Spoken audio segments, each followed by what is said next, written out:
সুপ্রিয় দর্শক সবাইকে স্বাগত জানাচ্ছি প্ল্যানেটারি হেলথ একাডেমিয়া সুরক্ষার প্রতিদিন অনুষ্ঠানে। আপনাদের সঙ্গে রয়েছি আমি ডাক্তার অমিত হাসান। আমরা জানি যে পুষ্টি আমাদের জীবনের প্রতিদিনের জীবনের সাথে সম্পৃক্ত এবং এই পুষ্টি সমৃদ্ধ খাবার কোনটিতে রয়েছে কি রয়েছে এ নিয়ে আমরা অনেক কথা শুনি, অনেক কিছু ভাবি, কিন্তু সত্যিকার অর্থে এই পুষ্টি কতখানি আমাদের জন্য কাজে লাগছে। একই সঙ্গে এটিও সত্য যারা আসলে আমরা নগরবাসী, নগরায়নের এই যুগে এই সময়ে যারা ইট কাঠ পাথরের শহরে বসবাস করছি, আমাদের জীবনধারায় এসেছে পরিবর্তন। আমরা নির্ভর হয়ে পড়ছি ফাস্টফুডের উপরে। আমাদের এই নতুন প্রজন্ম তারা পুষ্টি সমৃদ্ধ খাবারের প্রতি বিরূপ ধারণা পোষণ করে অনেক সময়। একই সঙ্গে আমরা এটাও ভাবি যারা গ্রামে থাকেন, যারা রুরাল এরিয়াতে থাকেন তারা বোধহয় খুব সতেজ শাকসবজি পুষ্টি সমৃদ্ধ খাবার খান, এবং শহরে যারা থাকেন তারা হয়তো তার থেকে অনেকটা পিছিয়ে আছেন। কিন্তু সত্যিকার অর্থে পুষ্টির অবস্থাটি কি? আমরা আসলে কতখানি আমাদের পুষ্টি সমৃদ্ধ খাবার দরকার, আমরা কোন কোন পুষ্টির অভাবে ভুগছি, বিশেষ করে নগরের যারা জনগোষ্ঠী রয়েছে একেবারে শহর কেন্দ্রিক, এবং আমরা বলছি যে শহরের পর্যায়ে যে উপশহরগুলো রয়েছে সেখানে এই পুষ্টির বিষয়টি কিন্তু এখনও আমাদের আলোচনার বাইরেই রয়ে যায়। এবং এই পুষ্টি নিয়ন্ত্রণ যারা করছেন, বিশেষ করে যে স্টেক হোল্ডার রয়েছেন, তারা সে কাজটি কতখানি সুচারুভাবে করছেন, কারা কারা এর সাথে সম্পৃক্ত রয়েছেন, এই সবগুলো বিষয় নিয়ে আমরা আজকে কথা বলতে চাই, বিশেষ করে এই নগরবাসীর পুষ্টি নিয়ে এবং সেই পুষ্টিকে সমৃদ্ধ করার জন্য যে সমন্বিত প্রচেষ্টা, সেই প্রচেষ্টা নিয়েও আমরা আজকে কথা বলবো। সেই আলোচনায় আমাদের সঙ্গে যুক্ত হচ্ছেন আমাদের সঙ্গে ডক্টর হেলেন, জনস্বাস্থ্য বিশেষজ্ঞ, consortium lead nice, head of Unit Swiss Tropical and Public Health Institute. So welcome Dr. Helen to our program, and very good morning. Very good morning, thanks a lot. Thank you very much for the invitation, pleasure to be here. Yes, thank you. আমাদের সঙ্গে আরও যুক্ত রয়েছেন Mohammad Farhad Jamil, executive director, sustainable agriculture foundation Bangladesh. Farhad Jamil, আপনাকে স্বাগত আমাদের অনুষ্ঠানে। ধন্যবাদ। আমাদের সাথে আরও যুক্ত রয়েছেন doctor Farzana Rahman, deputy director, Bangladesh national nutrition council. Doctor Farzana, স্বাগত আমাদের অনুষ্ঠানে। ধন্যবাদ, শুভ সকাল। আমরা আসলে যে কথাটি বলছিলাম, সো আমরা we first want to introduce Dr. Helen and firstly come to you that urban nutrition governance is becoming increasingly important worldwide. So how do global trends align with the work NICE is doing in secondary cities of Bangladesh? Yeah, thank you for this question, and really it's been a pleasure to be in Bangladesh these days and see really important work that's being done in secondary cities.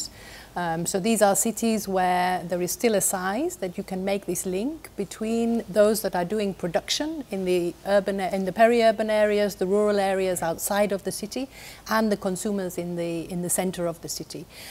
So we've really seen important work being done, critical because we are seeing more and more people living in urban areas. There's a global shift that is taking place, and what we are finding that there is really a double burden of malnutrition.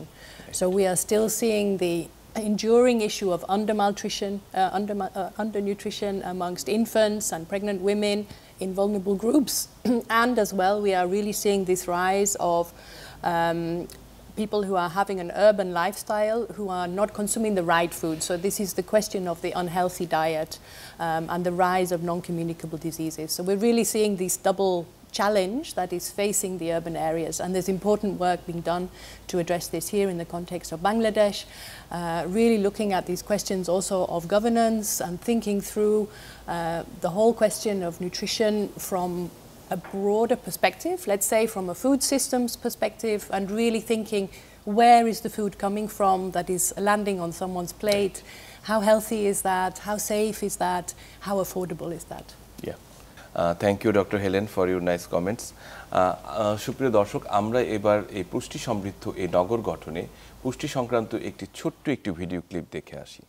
সবজি কাটার পর ধোয়া হলে পুষ্টির অপচয় হয়, এজন্য ধোয়ার পরে সবজি কাটুন। রঙিন শাকসবজিতে আছে ভিটামিন ও খনিজ পদার্থ যা রোগ প্রতিরোধ করে, শরীরকে সুস্থ রাখে। বেশি করে রঙিন শাকসবজি খান, সেই সঙ্গে খাবারের প্লেটে আমিষ বা প্রোটিন রাখুন। প্রতিদিন খাবারে একটি ডিম আমিষের চাহিদা পূরণ করে। প্রচারে nutrition in city ecosystems, nice.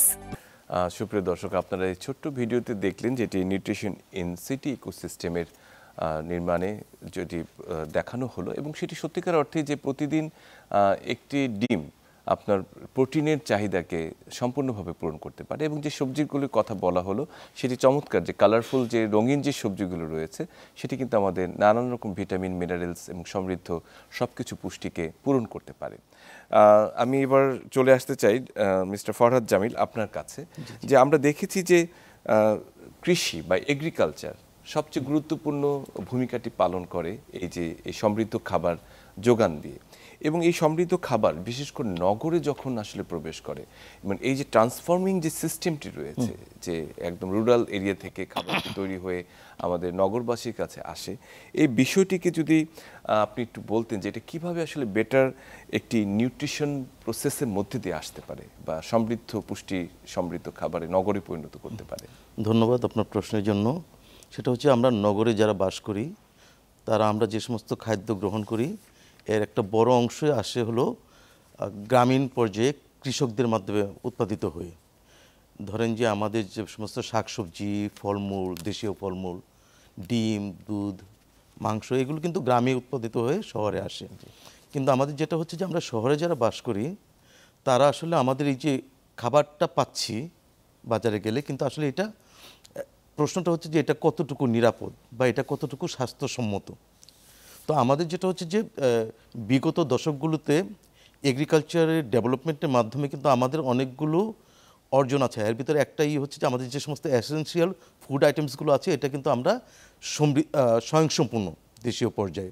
Food সিকিউরিটিটা আমাদের এনশিওর হয়েছে, কিন্তু আমাদের নিউট্রিশনাল সিকিউরিটিটা এটাকে আমরা কতটুকু নিশ্চিত করতে পেরেছি। আরেকটা হচ্ছে যে ধরেন আমাদের প্রথমে একটা প্রশ্ন আসে যে আমি বাজার থেকে যে ফলমূল বা শাকসবজিটা করছি এটাকে আসলে নিরাপদ প্রক্রিয়ার মাধ্যমে উৎপাদিত কিনা, অথবা এটা যখন সরবরাহ ব্যবস্থাপনার মাধ্যমে গ্রাম থেকে শহরে আসছে এটা বিভিন্ন পর্যায়ে এখানে আসলে এটার মানটা কি কমে যাচ্ছে কিনা। তো যেটা হচ্ছে যে এগ্রিকালচার ট্রান্সফরমেশন আমরা একটা বড় সময় ধরে আমরা কাজ করেছি যে আমাদের ফুড প্রোডাকশনটাকে এনশিওর করার জন্য। এখন যেটা হচ্ছে আমাদেরকে বড় একটা জোর দিতে হবে যে আমরা যে খাদ্যগুলো উৎপাদন করছি সেটা কতটুকু নিরাপদ। এর জন্য যেটা হচ্ছে যে আমাদের এগ্রিকালচার ট্রান্সফরমেশন সিস্টেমসের ভিতরেই কিন্তু আসলে এই বিষয়টাকে গুরুত্বের মাধ্যমে নিয়ে আসতে হবে যে whatever our farmers are producing সেটাকে আমরা প্রপার অ্যাগ্রো ইকোলজিক্যাল প্র্যাকটিসের মাধ্যমে এখানে balance fertiliser, judicious application of fertilisers and chemicals, এটার মাধ্যমে আমরা একটা স্বাস্থ্যসম্মত এবং পরিবেশ বান্ধব একটা উৎপাদন প্রক্রিয়ার মাধ্যমে যদি আমরা ফসলটা উৎপাদন করতে পারি এবং সেই ফসলগুলো যদি আমরা একটা একটা রেসপন্সিবল ভ্যালু চেইনের মাধ্যমে যদি আমরা আরবানে নিয়ে আসতে পারি, তাহলে আরবানের যে সমস্ত কনজিউমাররা আছে তারা যে প্রডিউসটা পাবে, যেটা তাদের ফুড আইটেমসগুলো তারা মার্কেটে পারচেস করতে দেবে, সেগুলো কিন্তু স্বাস্থ্যসম্মত হবে এবং যেটা হচ্ছে তার পুষ্টির ক্ষেত্রে এটা খাদ্য গ্রহণ প্রক্রিয়ার মাধ্যমে ভ্যালু অ্যাড করতে পারে। জি, এটা হচ্ছে একটা। আরেকটা হচ্ছে যে আমাদের যেটা হচ্ছে যে আমরা এখন আমাদের ইয়াং জেনারেশন যারা আরবানে আছে আমরা আসলে সোশ্যাল ট্রান্সফরমেশনের মাধ্যমে কিন্তু আমরা আসলে জাঙ্ক ফুড বা অন্য বিষয়গুলোর দিকে চলে যাচ্ছি, কিন্তু আমাদের দেশীয় অনেক শাকসবজি ফলমূল কিন্তু অত্যন্ত পুষ্টি সমৃদ্ধ, সেগুলোকে যদি আমরা সেটা যদি গ্রহণের মাধ্যমে নিয়ে আসতে পারি সেটা একটা।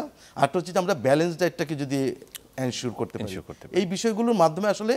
সো আমি যেটা মনে করি যে নগরের পুষ্টি নিশ্চিত করতে গেলে সেটা হচ্ছে নগরে আমাদের ধনী লোকও আছে আবার দরিদ্র শ্রেণীও আছে, কিন্তু আমি পুষ্টিটা সবার জন্য যদি আমি অ্যাভেলেবল করতে চাই এটাকে অ্যাফোর্ডেবলও হতে হবে এবং এটা টাইমলি যাতে তারা এটা পায় এটা নিশ্চিত করতে হবে, এটা অ্যাভেলেবল হতে হবে, এটা পুষ্টি সমৃদ্ধ হতে হবে, তাহলে কিন্তু হচ্ছে যে এটা আমাদের হবে, আমরা সবাই এটাকে নিশ্চিত করব। সো আমি যেটা মনে করি যে খাদ্য ফুড সিস্টেমস ইমপ্রুভমেন্টের মাধ্যমে আমরা কিন্তু নগরে যারা বাস করি তাদের পুষ্টি নিশ্চিতকরণে একটা ভালো ভূমিকা রাখতে পারি in addition to other areas. অসংখ্য ধন্যবাদ Farhad Jamil.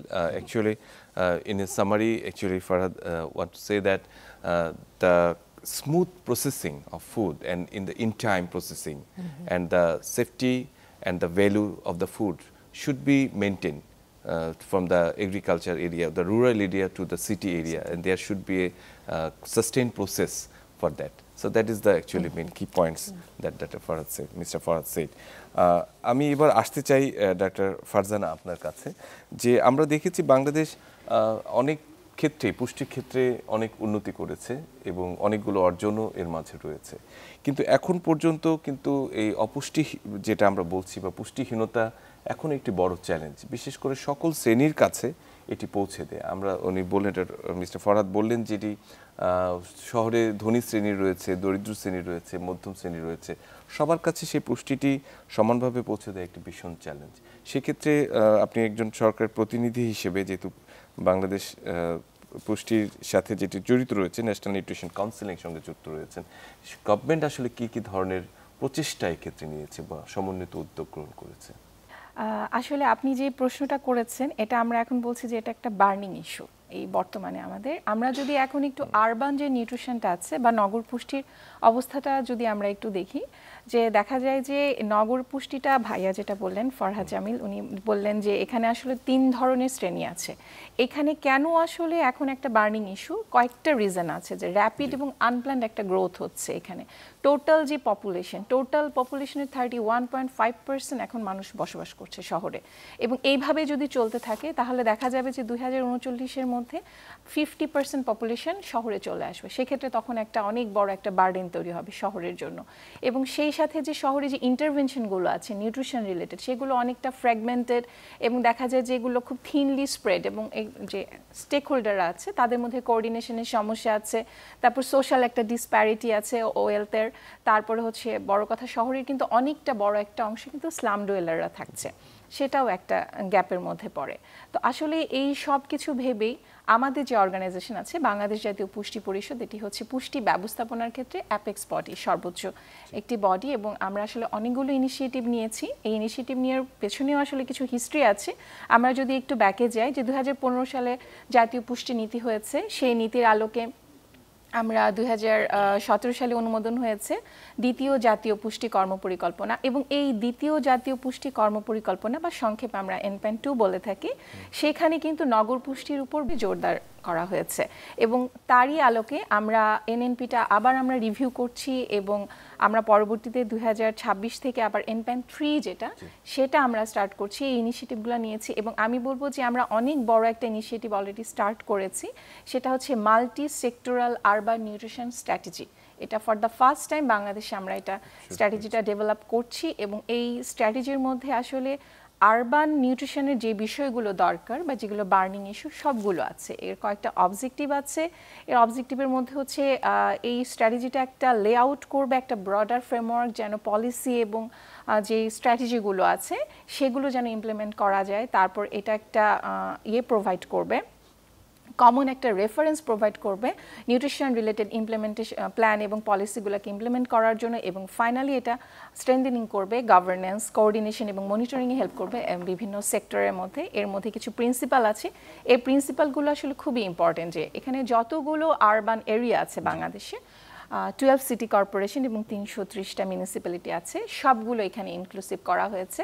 এবং মেইনলি এখানকার যেই অ্যাক্টিভিটিসগুলো আছে, এই অ্যাক্টিভিটিসগুলো হচ্ছে কি নিউট্রিশন সেন্সিটিভ ইন্টারভেনশন রিলেটেড, এবং এরা হচ্ছে এই স্ট্র্যাটেজিটা ডেভেলপ আমাদেরকে হেল্প করবে, স্ট্রেনথেন করবে গভর্নেন্সকে, কোঅর্ডিনেশনে হেল্প করবে। আলটিমেটলি আমাদের যে টার্গেট আছে SDG, সাস্টেনেবল ডেভেলপমেন্টের গোল 2030-এ, সেটার যে টার্গেট অ্যাচিভ করতে আমাদেরকে এই স্ট্র্যাটেজিটা হেল্প করবে। এবং এই স্ট্র্যাটেজিতে প্রত্যেকটা স্ট্র্যাটেজির এগেনস্টে চ্যালেঞ্জের এগেনস্টে আমাদের কী কী অ্যাকশন প্ল্যান নিতে হবে, সেটা কতদিন টাইম লাইনে পূর্ণ হবে, short term, medium term, long term, সব কিছু এখানে ইনক্লুড আছে। এবং আমার মনে হয় এটা অনেক বড় একটা উদ্যোগ। আমরা এই স্ট্র্যাটেজিটা ডেভেলপমেন্টের একদম শেষ পর্যায়ে, জাস্ট আমাদের কিছু ফিল্ড ভিজিট বাকি আছে, এই ফিল্ড ভিজিটগুলো করে আমরা ফাইনাল ভ্যালিডেশন ওয়ার্কশপ করে এটা ফাইনাল করে ফেলবো ইনশাআল্লাহ। অসংখ্য ধন্যবাদ doctor Farzana. Dr. Farzana actually want to say that there is some program from the government there in PAN 2-3, and finally they are actually thinking about the urban people, their nutrition, and their ongoing some process, some legislations they are making to improve the nutrition about the cities peoples. And so there are so many city corporations and municipalities, they are actually directly involved into this. So I'd like to come to you, Dr. Helen. Actually, why is integrating urban nutrition into governance structure is important, and how does NICE contribute to this into Bangladesh? So I think it's really also, as Dr. Rahman has said, that there is a clear government policy on the Right. whole question of nutrition. So we have been working really with the local governments, the city corporations, the municipalities, that they are really able to facilitate this multi-sectoral approach, because it's actually not so straightforward. I mean, even on the public side, on the government side, there are multiple ministries that are involved on the whole question of nutrition and food. So you have Ministry of Health, you have Ministry of Food, you have Ministry of Agriculture. So it's a whole conglomeration. It's a very, very complex topic.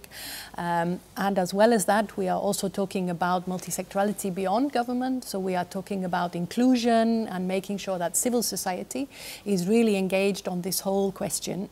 This is also for reasons of very vulnerable people are involved, and we need to make sure that that accessibility of the food and the affordability is also assured. Right. And we also heard from Mr. Zamil as well that we need the private sector to be involved, because we need to involve the entrepreneurs, the farmers, those who are actually doing the production of food, and we need to encourage youth to go into the production of food. Otherwise, as a society, we really face challenges. So there needs to be this strong engagement of local businesses, the producers of food, and the whole question of food processing, and as has already been alluded to, really making sure that that processing is taking place to high quality and that the food safety is secured. Yeah, thank you, Dr. Helen. আমি আসলে আসতে চাই ফরাদ জামিল আপনার কাছে।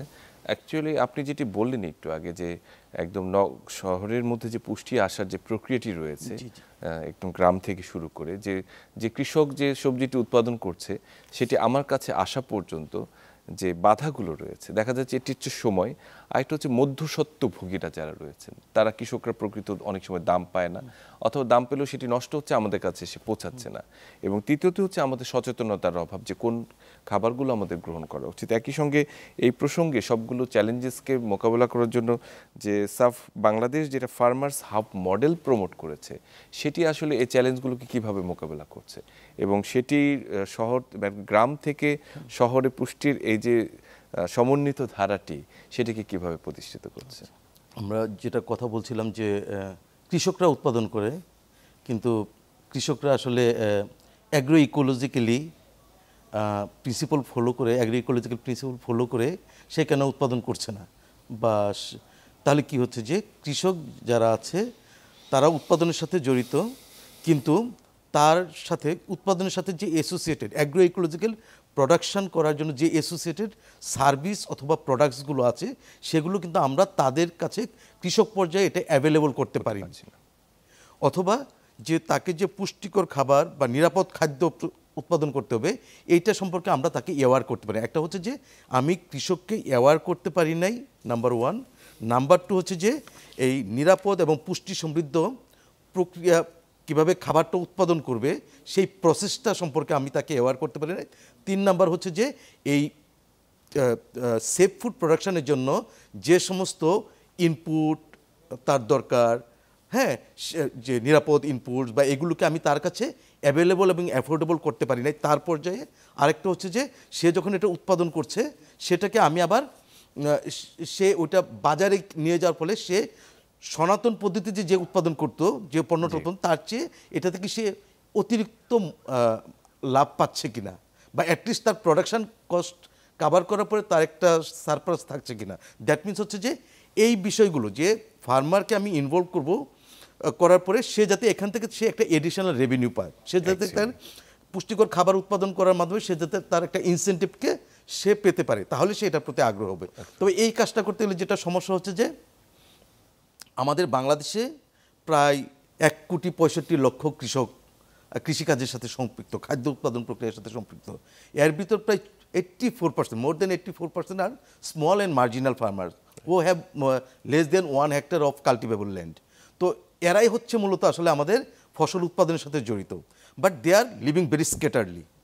তো এই স্কেটার্ড ফার্মারদেরকে আমরা যখন একটা অ্যাগ্রো ইকোলজিক্যাল প্র্যাকটিসে নিয়ে আসতে গেলে কিন্তু তাদেরকে একটু একটু সমন্বিত করতে হবে, একটা অ্যাগ্রো ইকোলজিক্যালি একটা প্রোডাকশন জোন ক্রিয়েট করতে হবে, মানে একটা এলাকার সকল চাষি ওই একই ধরনের পুষ্টিকর খাদ্য উৎপাদন প্রক্রিয়ার সাথে যুক্ত থাকবে। এটা হলো যেহেতু এটা আমরা শুরুর দিকে ট্রান্সফরমেশনের স্টেজে আছি, শুরুর দিকে এরকম আমরা জোনগুলো ক্রিয়েট করব। দেন এই জোনগুলো যখন অন্যরা দেখবে তখন এটা অটোমেটিক্যালি রেপ্লিকেট হবে। তো এই কাজটা করতে গেলে কী করা দরকার, সেটা হচ্ছে যে আমরা 2011 সাল থেকে বাংলাদেশে ক্ষুদ্র এবং প্রান্তিক চাষিদের কৃষি উন্নয়নের জন্য কাজ করে থাকি, এবং আমরা যখন কাজ করে থাকি তখন আমরা একটা বড় চ্যালেঞ্জ দেখলাম যে এই ফার্মারদেরকে অর্গানাইজ করা এবং তাদের কাছে নলেজটা পৌঁছে দেওয়া অথবা তাদের কাছে টেকনোলজিক্যালি অ্যাভেলেবল করার জন্য যে চ্যালেঞ্জেসগুলো আছে সেই চ্যালেঞ্জেসগুলো সমাধান করার জন্য আমরা একটা মডেল ডেভেলপ করেছি। সেটা হচ্ছে যে one stop commercial service platform very close to farmers production zone with very road connectivity but far from the regular market like urban and other market, where actually as per their farmers ওই এলাকার যে farmer যে demand এবং চাহিদা আছে, like অ্যাগ্রোইকোলজি যদি ফার্মাররা করতে চায়, অ্যাগ্রোইকোলজি প্রোডাকশন যদি করতে চায়, তাহলে তার যে সমস্ত উপকরণ অথবা যে সমস্ত অ্যাডভাইজারি অথবা বাজারের সাথে সংযুক্ত করা, এই বিষয়গুলো ফার্মার হাবের মাধ্যমে করা হয়। এটা হচ্ছে যে আমরা স্থানীয় পর্যায়ে একজন উদ্যোক্তাকে তাকে ট্রেন্ড আপ করি, সে কিভাবে তার স্থানীয় এলাকার চাষিদের চাষের ধরন এবং তাদের যে সমস্ত প্রয়োজনীয়তা আছে সেটা বিবেচনা করে সে যাতে ওই সার্ভিসগুলো ডেভেলপ করতে পারে এবং সে সেগুলো তাদেরকে অফার করতে পারে। আবার অ্যাট দ্য সেম টাইম সে তাদের ফার্মারদেরকে অর্গানাইজ করবে এবং সেটা থেকে আবার যে উৎপাদিত পণ্যটা আসবে এটাকে সর্টিং গ্রেডিং করে মার্কেটিং, যেটা আপনি বলেছেন যে নাম্বার অফ ভ্যালু চেনের যে অ্যাক্টার্স আছে যারা এটাকে একটু কমিয়ে আনা যায়। Value chain actors are very much important for food supply systems, but we have to take care about how we can actually enhance the efficiency of the value chain so that actually smallholder farmer can get better benefit from their new food production systems. তো সেটি আসলে আপনাদের যে হাবটি আপনারা করেছেন farmers যে হাবটি রয়েছে সেটি। So mister Jamil actually explained about the farmers hub model promote the agro ecological system and that can benefited our farmers more, avoiding the middleman, and we can get the food freshly and more nutritious to the urban area. At this stage আমরা একটি বিরতিতে যেতে চাই। নিশ্চয়ই পুষ্টি সম্পর্কে অনেক আলোচনা আরও রয়েছে, নিশ্চয়ই আমরা ফিরে আসবো আপনাদের কাছে। সুপ্রিয় দর্শক, আজকে আমরা কথা বলছিলাম যে আমাদের নগরের যে পুষ্টি, সেই নগরের পুষ্টিতে কীভাবে নিশ্চিত হবে এবং এর জন্য সমন্বিত যে উদ্যোগটি রয়েছে সেই প্রসঙ্গে। সঙ্গেই থাকুন, ফিরে আসছি একটু পর।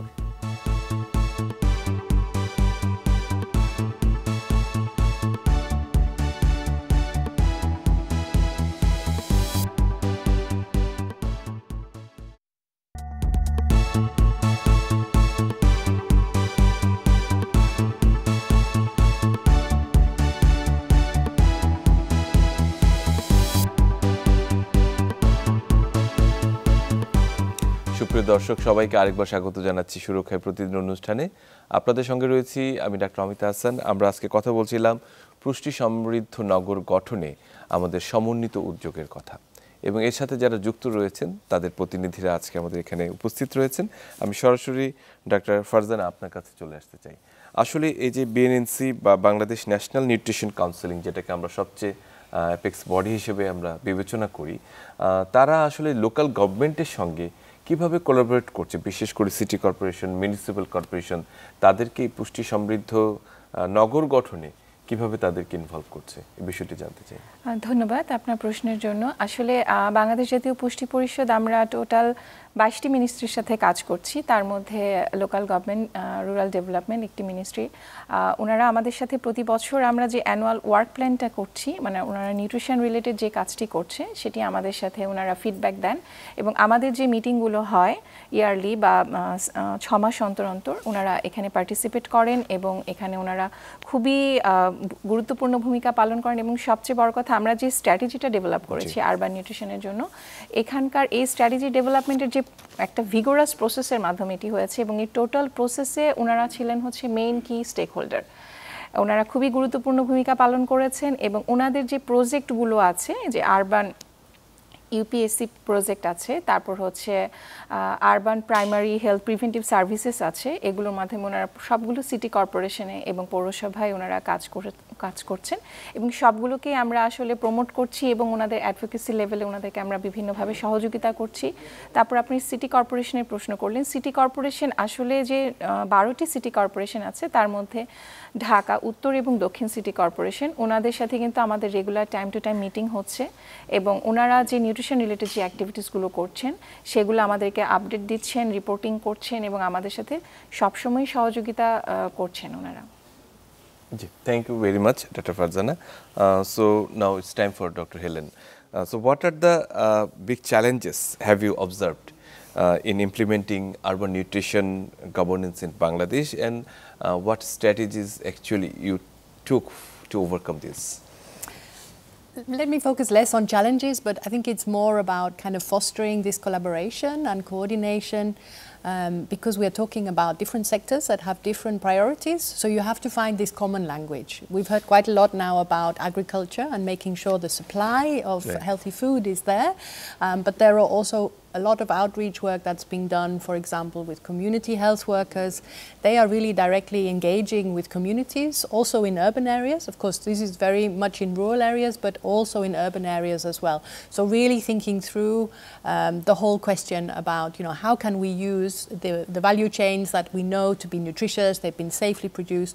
How can we really look to enrich some of the local recipes to make, for example, as is needed, something more protein rich, if this is the requirement, or to kind of have this more sensitization and think, okay, how much salt would be needed, levels of sugar, so some of these other sensitive issues with other target groups that are maybe having a more sedentary kind of urban lifestyle.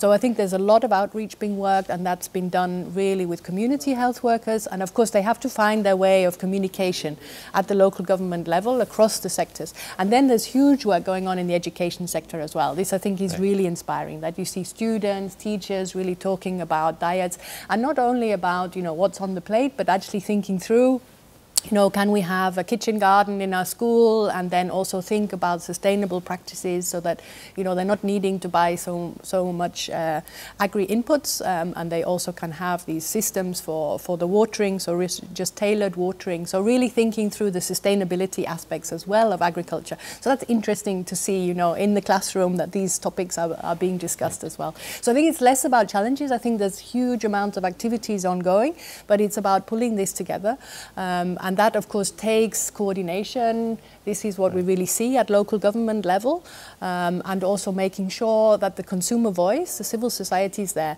and maybe not to underestimate the consumer, because of course we have very vulnerable groups that cannot make these active choices at the market. They really have to buy only what they can afford, but there are groups that can really reflect.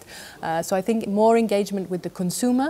This is perhaps something that's a bit nascent at the moment, but I think there is on demand generation, there is a certain power with the consumer, and this is, I think, something that can be further elaborated on. Thanks. Thank you very much, Dr. Helen. আমি ফরহাদ জামিল আপনার কাছে আসতে চাই, বিশেষ করে আপনি যে কথাটি বললেন যে এই যে যারা ক্ষুদ্র কৃষক রয়েছেন, যারা ইন্ডিভিজুয়ালি কাজ করছেন, অনেক ক্ষেত্রে একটা ফার্মার্স হাব প্রমোশনের কথা বললেন, যারা agro ecological safe food production করবে। আসলে এই যে তারা প্রোডাকশন করছে বা তৈরি করছে, সেই সেফ ফুডগুলো আসলে শহরের মানুষের কাছে কিভাবে আসলে আসবে, মানে এটার একটি অ্যাক্সেসটি রয়েছে কিনা, বা তারা আসলে সহজে এখানে আসতে পারবে কিনা, এটি খুব সংক্ষেপে আমাদেরকে একটু বলতেন। আচ্ছা, সেটা হচ্ছে সেফ ফুড যে প্রক্রিয়ার মাধ্যমে উৎপাদন করা হয়, এটা অনেক সময় যেটা হচ্ছে যে টোটাল মার্কেটেবল ভলিউমটা কম হয়। হ্যাঁ, তো মার্কেটেবল ভলিউমটা কম হলে যেটা হচ্ছে যে একটা হলো যে নগরেও যারা বাস করে সবাই কি আসলে সেই যে সেফের জন্য সে অতিরিক্ত মূল্যটা দিতে প্রস্তুত কিনা। হ্যাঁ, তো সেফ ফুড প্রথম হচ্ছে যে নগরে যারা আছে তাদের প্রথমে হচ্ছে যে সে যে সেফ ফুডের জন্য এক্সট্রা পে করবে, তার একটা হচ্ছে যে এইটা কি আসলে সার্টিফাইড কিনা, বা সে কীভাবে নিশ্চিত হবে এটা safe. Right, number one. Number two হচ্ছে যে যখন সেফ হবে তখন আসলে সে এটার জন্য কতটুকু বেশি পে করবে। হ্যাঁ, তো এটা হলো দ্বিতীয়ত।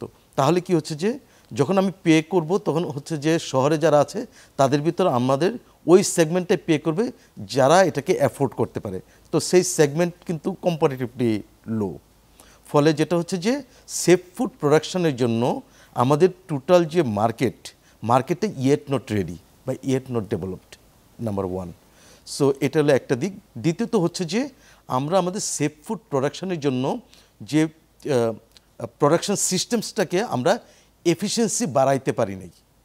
মানে হচ্ছে যে কৃষক যদি সেফ ফুড প্রডিউস করতে চায় প্রক্রিয়া ফলো করে, তাহলে যে সমস্ত বিষয়গুলো তার কাছে দরকার সেগুলো এখনও তার কাছে অ্যাভেলেবল না অথবা অ্যাফোর্ডেবল না। ফর এক্সাম্পল, যেমন আমি সেফ ফুড প্রডিউস করতে গেলে আমি কিন্তু আসলে বায়োপেস্টিসাইড ইউজ করতে পারি, যেটা এনভায়রনমেন্টালি ফ্রেন্ডলি, বাট এটা কিন্তু আমাদের কাছে অনেক বেশি অ্যাভেলেবল না, number one. Number two, compare to chemical যে সমস্ত আমাদের আছে, কেমিক্যাল ক্রপ প্রোটেকশন মেজার্স আছে, এটা চেয়ে এটার দাম বেশি। তাহলে কি হচ্ছে যে আমাদের দেখতে হবে, আমি যদি সেফ ফুডকে প্রমোট করতে চাই তাহলে এইটার সাথে যে সমস্ত অ্যাসোসিয়েটেড সার্ভিস বা প্রোডাক্টগুলো আছে সেগুলোকে আমাকে একটা হচ্ছে যে আমার যেটা হচ্ছে অ্যাফোর্ড করা, কৃষকের অ্যাফোর্ডে আওতায় দেয়। সেকেন্ড হচ্ছে যে গভর্নমেন্ট এখানে স্পেশাল অ্যাফোর্ড দিতে পারে কেন, কারণ হচ্ছে এগুলোকে অ্যাভেলেবল করে প্রাইভেট সেক্টর, এটাকে ব্যাট ফ্রি করা যেতে পারে, ট্যাক্স ফ্রি করা যেতে পারে টু মেক পিপল অ্যাভেলেবল। আর হচ্ছে যে সেফ ফুড প্রডিউস করলে গভর্নমেন্ট এটাকে কোনোভাবে ইনসেন্টিভ দিতে পারে কিনা, to incentivise the farmers so that actually they will be more encouraged to grow more safe produce, for মানে gradually shift from traditional to safe production system, এটা হতে পারে। অসংখ্য ধন্যবাদ মিস্টার জামিল। আমি ফারজানা আপনার কাছে আসতে চাই একেবারে এই শেষের দিকে। আমরা দুটি গুরুত্বপূর্ণ বিষয়, একটি হচ্ছে মনিটরিং আর একটা হচ্ছে যে সামনের দিকে যে আমরা প্রায়োরিটি দিচ্ছি, যে সেক্ষেত্রে বিএনএনসি আসলে কতটুকু পরিমাণ লক্ষ্য করছেন। একটি বিষয় গুরুত্বপূর্ণ বলবেন যে মনিটরিংয়ের ক্ষেত্রে যে ফুড অ্যাডাল্টারি, বিশেষ করে খাদ্যের মধ্যে ভেজাল মেশানো, এবং যেটি আসলে সবচেয়ে গুরুত্বপূর্ণ, সেটিকে আসলে কীভাবে মনিটর করছেন এবং এই সিস্টেমটি যদি আমাদেরকে একটু সংক্ষেপে বলতেন। ধন্যবাদ আপনার প্রশ্নের জন্য। আসলে আমরা যেটা চেষ্টা করছি, আমরা সবাই জানি যে রুরালে কিন্তু যে সিস্টেমটা আছে, হেলথ সিস্টেমটা, সেটা কিন্তু হচ্ছে রেগুলেটেড হচ্ছে ministry of health and family welfare. আর আরবানে সিচুয়েশন কিন্তু ভিন্ন। আরবানের এই নিউট্রিশনটা ডিপেন্ড করছে এবং হেলথের এই পুরো বিষয়টাই দেখছে কিন্তু মিনিস্ট্রি অফ এলজিডি। সো আমরা ট্রাই করছি যে দুটোর একটা কম্বিনেশন, একটা কোঅর্ডিনেশন করে একটা মনিটরিং সিস্টেম ডেভেলপ করার, এবং অলরেডি কিন্তু আমাদের জাতীয়ভাবে একটা ন্যাশনাল মনিটরিং ফ্রেমওয়ার্ক আছে এবং আমরা সেটাকেই ফলো করছি, এবং ওখানে কিন্তু 4 স্টেজের একটা মনিটরিং আছে।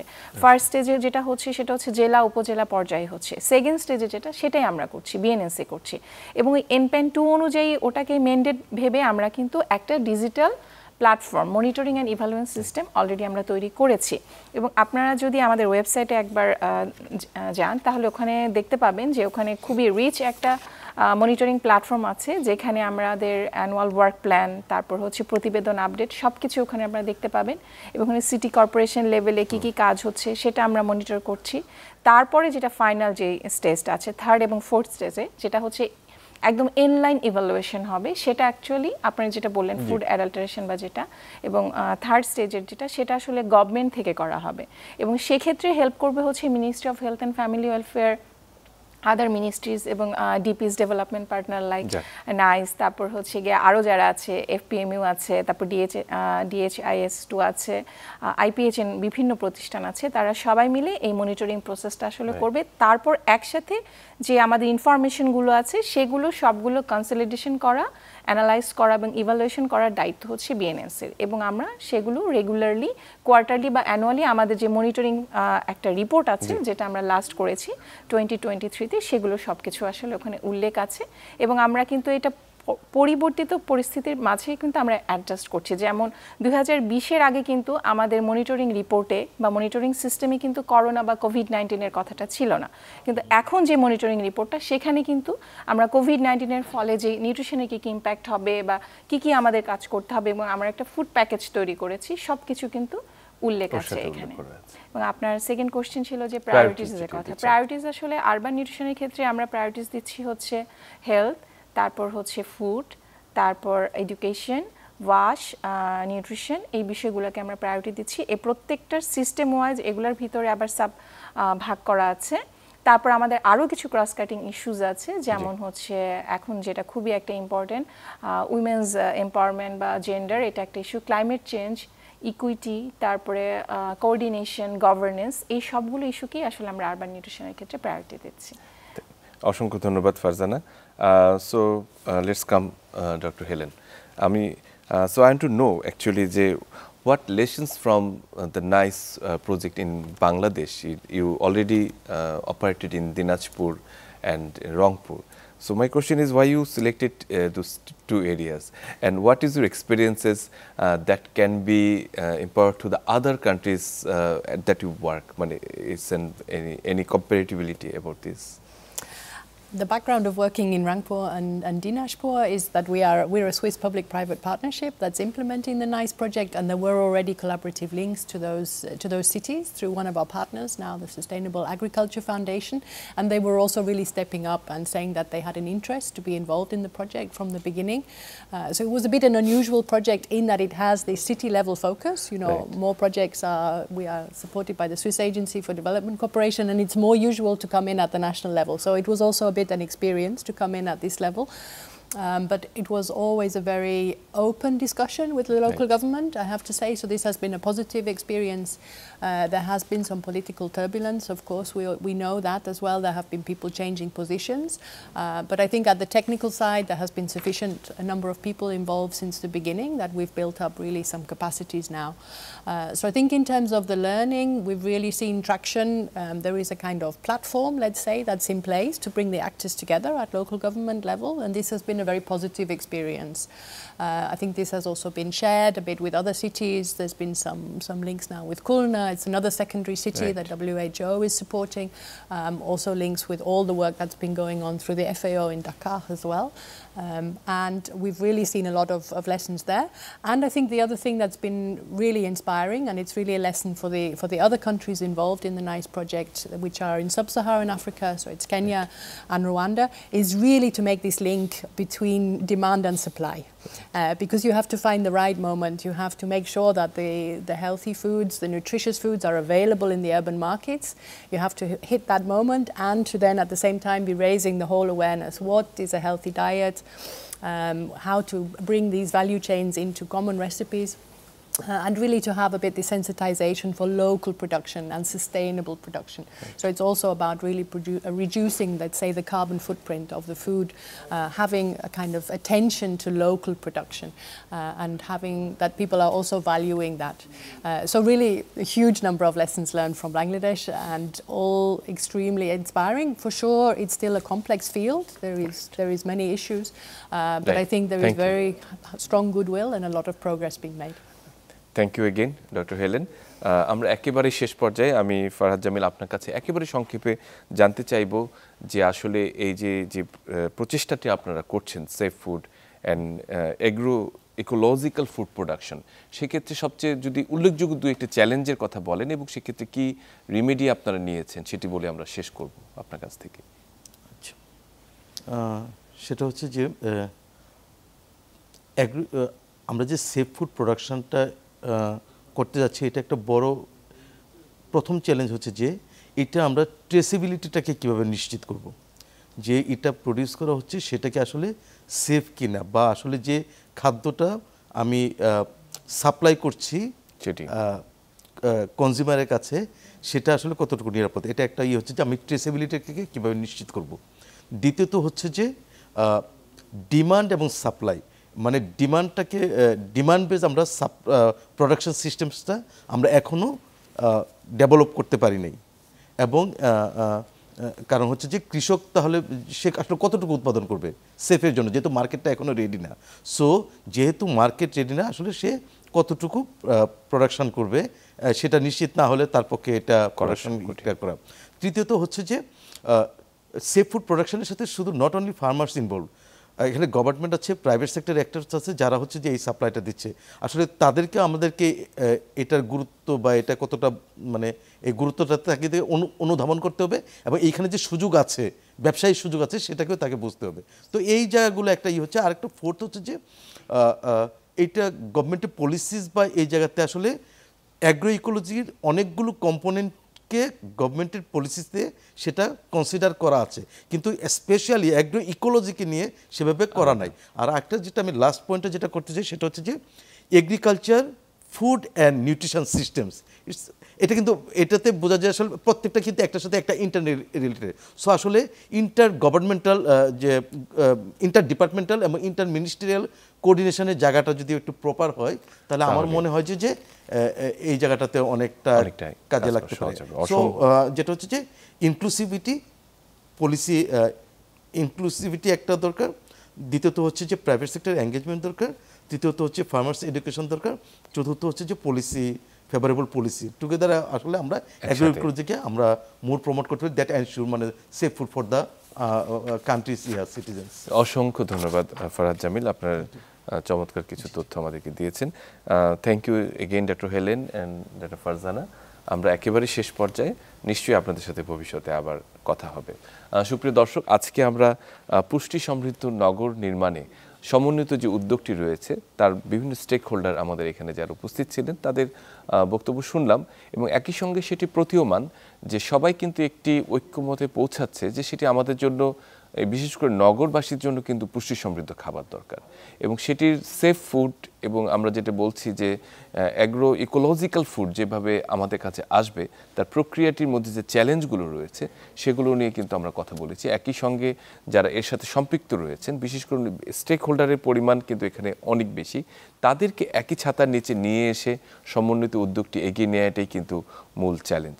এবং আশা করছি এই নতুন বাংলা আমাদের স্বাস্থ্য সংস্কারের এবং সব কিছু সংস্কারের যে পর্যায়টি চলছে তার মধ্যে খাদ্য বা পুষ্টির এই বিষয়টিও ভীষণভাবে গুরুত্ব পাবে এবং নগরবাসী একটি পুষ্টি সমৃদ্ধ নগরবাসীতে পরিণত হবে। সবাইকে ভালো থাকবেন, অসংখ্য ধন্যবাদ।